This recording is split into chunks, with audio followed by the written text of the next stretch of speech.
Hai, Assalamualaikum warahmatullahi wabarakatuh. Apa khabar semua fans Harimau Malaya? Kita jumpa lagi untuk preview match Piala Dunia yang seterusnya.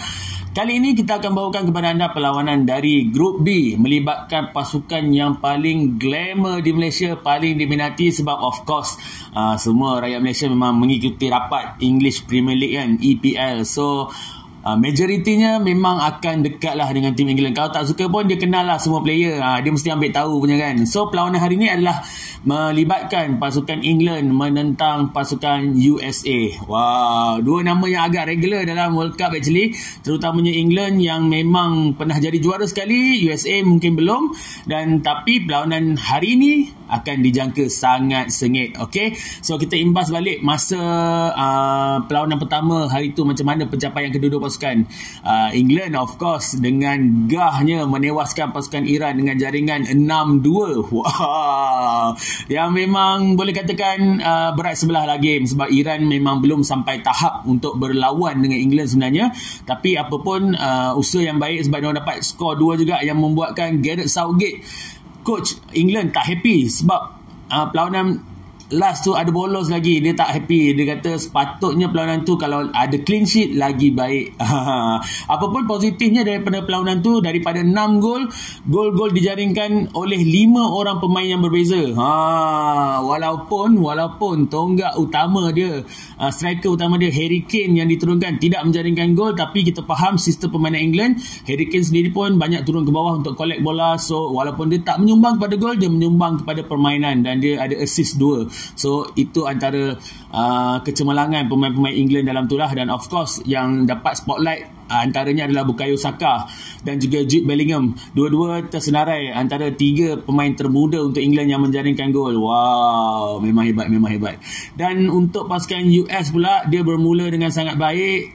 First half boleh katakan dia yang nampak lebih dominan, tapi menuju kepada penghujung tu dia semakin slow. Second half pun dah tak sama tempo dengan first half yang diorang mainkan, dan akhirnya Wales pada saat akhir berjaya mendapatkan sepakan penalti dan membuatkan pasukan USA berputih mata, menggigit jari kerana terpaksa berpuas hati dengan satu jaringan.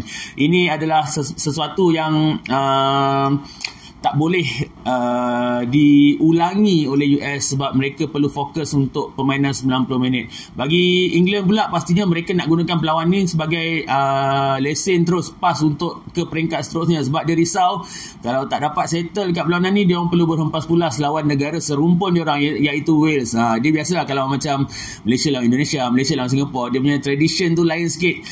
Dia tak kira dah ranking, atas padang dia jadi lain macam. So dia nak elakkan benda tu, dia harap dapat settlekan perlawanan ni dengan kemenangan dan sekaligus layak automatik ke pusingan top 16. Okay guys, kita tengok sejarah head to head kedua-dua negara ni. Kalau melibatkan saingan dalam Piala Dunia, mereka pernah bertemu sebanyak 2 kali saja. Cumanya yang mengejutkan sebenarnya, rekod tak memihak kepada England, sebab pada 1950 USA menang 1-0, dan yang last diorang bertemu adalah pada 2010, di mana keputusan berakhir dengan catatan seri 1-1. Wow. So apa antara berita-berita terbaru, berita-berita panas daripada kedua-dua camp untuk game hari ni? Kita dimaklumkan di camp England, mereka sangat bersyukur, sangat happy sebab penyerang utama mereka Harry Kane dah fit, dah pulih daripada kecederaan yang dialami sebelum ni. Sebab lepas perlawanan tu dia memang dilaporkan ada sedikit kecederaan ankle. Dan juga Harry Maguire, pemain kesayangan seluruh rakyat England, dia pun sendiri terpaksa dikeluarkan. Masa tu dia ada rasa sedikit kesakitan, tapi menurut beliau memang hari ni dia dah sedia untuk diturunkan. Dan untuk pasukan US pula, ada 2 player yang diragui, iaitu Yunus Musa dan McKennie. Sebab lepas, sama juga macam Harry Kane tadi, lepas perlawanan dilaporkan ada sedikit kecederaan, tapi pihak camp USA percaya mereka berdua sempat untuk cergah dan sempat untuk diturunkan pada perlawanan hari ini. Tengok serba sikit 1-2 poin yang ada kita boleh ambil daripada sidang media perlawanan yang diadakan semalam. Antaranya melibatkan coach daripada US, ditanya tentang statistik perlawanan pada perlawanan menentang Wales yang lalu. Rupanya mereka hanya mencatatkan 1 shot on target sahaja. Jadi adakah itu merisaukan? Of course dia kata untuk peringkat tertinggi ni 1 shot tak cukup, jadi memang tak ada pilihan selain mereka buat lebih baik, buat dengan bijak sebab mereka ada chance tapi tak dapat sempurnakan. Ada yang terkena tiang, jadi macam peluang tu ada tapi gagal disudahkan, dan mereka rasa untuk perlawanan kali ini mereka akan cuba pastikan gerakan mereka lebih laju dan dapat bergerak ke kotak penalti lawan dengan lebih awal. Target coach macam itulah. Juga ada soalan-soalan berkaitan dengan pemilihan pemain. Ada juga yang tanya kenapa Gio Reyna tak turun, injured ke apa. Dia kata pemilihan pemain adalah hak dia sepenuhnya dan dia rasa dia tahu apa yang terbaik untuk tim. Di pihak England pula, sidang media dihadiri oleh jurulatih mereka iaitu Gareth Southgate dan juga pemain kesayangan ramai yang saya cakap tadi, Harry Maguire. Bila ditanya tentang keadaan pemain, kondisi pemain, kerana dikabarkan mereka duduk dalam keadaan bubble, so apa situasi di sana? Actually Gareth Southgate jawab ini adalah yang terbaik untuk pasukan mereka, jadi dia memang sebolehnya tak nak ada distraction yang mengganggu fokus pemain dia, dan dia juga menasihatkan player untuk tak terlalu ke social media. Kalau tak perlu tak payah buka, sebab dia takut benda-benda tu menjejaskan fokus. Mungkin dia masih teringat apa yang berlaku pada Bukayo Saka pada final Euro yang masa sepakan penalti tu tak masuk, macam mana kecaman yang dihadapi. Jadi itu antara cara dia untuk mengelakkan fokus pemain terganggu. Jadi itu bagi aku adalah satu perkara yang sangat baik lah. Dan juga ada juga yang nakal tanya adakah England akan tampil dengan sesuatu gesture untuk protes macam Jerman buat tentang larangan menggunakan armband pelangi tu. Dia kata dia tak terlalu desperate untuk buat apa yang orang suruh mereka buat. Jadi dia fokus lebih kepada game. Dia datang untuk bermain bola dan dia rasa orang pun tahu apa pandangan ataupun pegangan pemain-pemain England. Untuk player pula, player Harry Maguire yang saya cakap tadi, ada juga diajukan soalan macam sini jugalah, tentang apa keadaan semasa di MU, adakah mengganggu fokus dia dalam Piala Dunia ni. Dia kata dia aware, memang banyak orang berkata isu tengah panas, semua orang cerita pasal MU tentang seseorang pemain, tapi dia berada di sini dan dia nak bermain di sini, jadi fokus dia hanya di sini. Dia kata apa yang berlaku tu dia akan fikir kemudian, dia fokus pada Piala Dunia. Dan juga ada yang tanya disebabkan kekurangan gameplay dan juga Harry Maguire sendiri menghadapi kritikan yang terlalu hebat kebelakangan ni, sana dan sini ada orang kritik, jadi adakah dia tertekan menghadapi semua tu. Dia kata dia anggap kritikan-kritikan tu sebahagian daripada bola sepak, dan dia memandang Cristiano Ronaldo sebagai dia punya macam reference lah, sebab Cristiano Ronaldo sendiri hari-hari menghadapi kritikan, hari-hari menerima kecaman, tapi performance dia tetap macam tu, tetap baik dan tetap meningkat. Jadi dia anggap perkara tu something yang dia perlu belajar daripada Cristiano Ronaldo. Dia lebihkan fokus pada latihan dan fokus untuk improvekan diri dia sendiri. Player tumpuan untuk perlawanan hari ini, kalau di pihak US, aku cenderung untuk melihat kepada Timothy Weah, anak kepada bekas pemain terbaik dunia Josh Weah, sebab masa perlawanan pertama lawan Wales pun dia ada skor, dan memang kehadiran dia, nampak pergerakan dia, sebab dia berpasangan dengan Pulisic,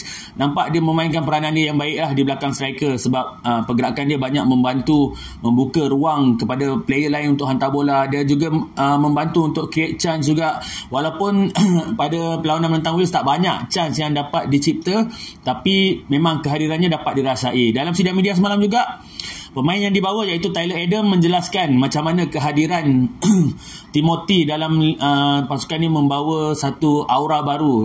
Dia seseorang yang boleh menceriakan suasana, dan dia punya kesungguhan bila bermain bola tu jadi motivasi juga untuk player lain ikut cara dia bermain dan terus memberikan yang terbaik. Sebab tu dia berada di PSG dengan kesungguhan, dengan kebolehan dia, memang dia seorang pemain yang baik.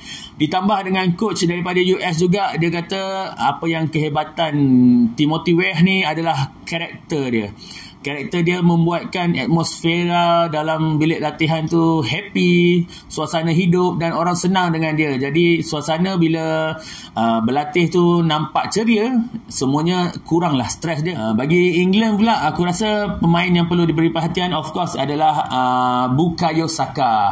Pemain yang menjalani musim yang sangat gemilang bersama Arsenal musim ni, dengan banyak gol, banyak aksi-aksi menarik dia. Macam perlawanan pertama lawan Iran tu, sampai sampaikan pengulas cakap, larian, gerakan dia tu macam dancing on the pitch. Macam menari di dalam padang. Sebab memang itulah Bukayo Saka yang kita kenal. Dan juga dengan dengan faktor kecenderungan kegairahan dia untuk menjadi pemain termuda menjaringkan gol, dengan gandengan dia dengan Bellingham. Sebab actually England ni dah boleh katakan player-player dah main sebagai satu unit dah banyak kali dah. Jadi pemain-pemain tu selesa untuk mempamerkan kehebatan sendiri dan nampak diorang yakin bila memegang bola. Jadi Bukayo Saka, aku percaya dia tak akan berhenti setakat game lawan Iran tu saja. Banyak lagi yang dia nak persembahkan, mungkin banyak lagi gol juga yang akan dijaringkan. So kena jaga dia sebaik-baiknya. So apa yang kita boleh jangkakan dari perlawanan hari ini antara USA dan juga England? Of course, aku menjangkakan US akan menggunakan line up yang sama. Sebab kalau ikut masa lawan Wales tu, mereka dah beroperasi dengan baik dah. Ada foundation yang kuat untuk line up tu. Cumanya dia orang perlu tingkatkan fokus. Sebab jelas second half punya pace dah tak sama macam first half. Mungkin ada gangguan ataupun hilang fokus ataupun kepenatan ke, kita tak pasti. Tapi kali ni nak tak nak memang dia tak ada pilihan, kena all out 90 minit, kekal fokus. Dan juga macam coach kata tadi, mereka perlu bergerak lebih laju, cuba masuk ke box penalty box lawan lebih awal dan sempurnakan setiap peluang yang ada. Aku rasa kunci utama performance untuk US hari ni adalah gandengan antara Pulisic dan Timothy Weah di bahagian attacking depan untuk provide bola kepada striker, dan juga macam mana kebijaksanaan Pulisic untuk menembusi barisan pertahanan yang mostly dia dah pernah bermain dah kenal dah sebab dia main kat EPL kan. Cuma mungkin boleh dipertimbangkan sebab di kalangan fans US sendiri, dia kata kalau diturunkan Harry Maguire, dia kurang minit permainan dan juga dia berisiko untuk buat kesilapan silly kan, silly mistake. So mungkin boleh gunakan ruang di depan Harry Maguire itu sebagai lubuk untuk mereka masuk dan memecahkan kebuntuan. Menarik juga cadangan tu kan. Okey, untuk England juga aku rasa mereka akan turunkan kesebelasan yang sama, walaupun ada yang berkata Foden juga sepatutnya perlu diturunkan lebih awal. Tapi kalau ikut perlawanan lawan Iran tu memang tak perlu ada perubahan lah, sebab boleh katakan semua pemain menjalankan peranan mereka dengan baik. Cuma advantage terbesar untuk England ni sebab dia orang punya pilihan serangan lah, dan dia boleh jaringkan gol bukan setakat striker saja, midfield boleh katakan semua boleh skor. Macam hari tu ada 5 orang skor dalam satu game. Even Harry Kane yang tidak menjaringkan gol, dia masih boleh assist 2 gol. And kalau dia ditukar pun ada Callum Wilson yang memang tengah top form dekat Newcastle kan, anytime dia boleh score. Last goal hari tu pun kalau boleh dia actually boleh score je, tapi dia bukan jenis yang selfish, dia pass juga kat Grealish. So itu menunjukkan dia very into the game lah. Dia sangat game.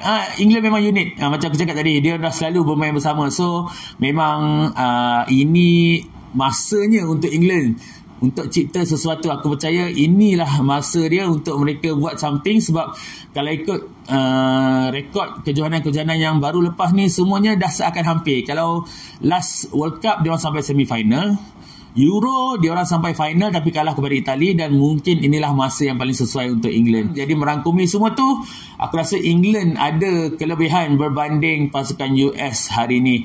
Dan untuk scoreline dia, sekali lagi, walaupun aku tak pernah teka betul lagi, aku nak teka juga. Aku menjangkakan perlawanan ini akan berakhir dengan kemenangan memihak kepada pasukan England dengan jaringan 3-1. Itu ramalan aku. Ramalan korang sila tulis dekat komen. Betulkan juga fakta aku kalau ada yang salah, dan kita teruskan budaya macam ni. Kita enjoy sama-sama bola, kita kongsi pendapat, kongsi ilmu, kongsi fakta. Jadikan bola sepak itu menyatukan antara kita, jadi lebih seronok tengok bola sama-sama. Okay, follow semua sosial media kami di Harimau Malaya, dan kita jumpa untuk konten seterusnya. Bye, Assalamualaikum.